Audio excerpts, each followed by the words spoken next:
कहानी का नाम आखिरी फोन कॉल। रिया 22 साल की कॉलेज स्टूडेंट थी। अनु उसकी बेस्ट फ्रेंड थी। रिया की माँ एक पुराने टेलीफोन ऑफिस में काम करती हैं।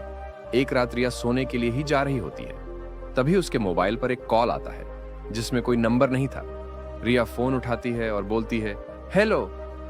जवाब में कोई बोलता है, रिया मुझे बचा लो, मैं मरने वाली हूं। यह सुनकर रिया चौंक जाती है क्योंकि वो आवाज उसकी खुद की थी। लेकिन रिया इसको वहम मानकर छोड़ देती है। लेकिन अब हर रात 2 बजे उसे वही कॉल आता है। कभी डरावनी चीखें, कभी वो खुद का नाम पुकारती हुई आवाज। इन सब बातों से तंग होकर वो सब कुछ अपनी दोस्त अनु को बताती है।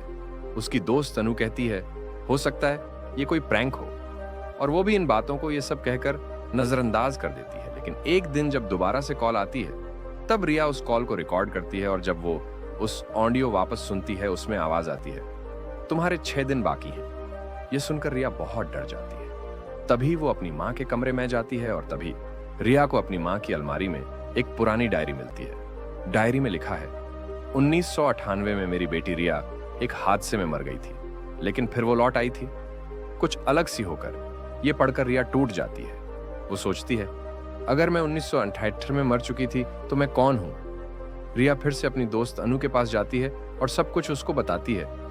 अनु उसे मिरर टेस्ट करवाने कहती है। यह सुनकर रिया आईने के सामने जाती है। आईना धुंधला होता है और अचानक रिया को उसमें एक दूसरा चेहरा दिखता है, उसकी खुद की परछाई। लेकिन उसकी आंखों से खून बह रहा होता है। वो परछाई कहती है, रिया तुम मेरी जिंदगी जी रही हो। यह सब देखकर रिया कुछ नहीं बोलती है और चुपचाप अपने कमरे में जाकर बैठ जाती है। रिया को फिर वही कॉल आता है। उसमें से आवाज आती है, आज रात 2 बजे मैं आ रही हूं तुम्हें लेने। रिया बहुत ज्यादा डर जाती है।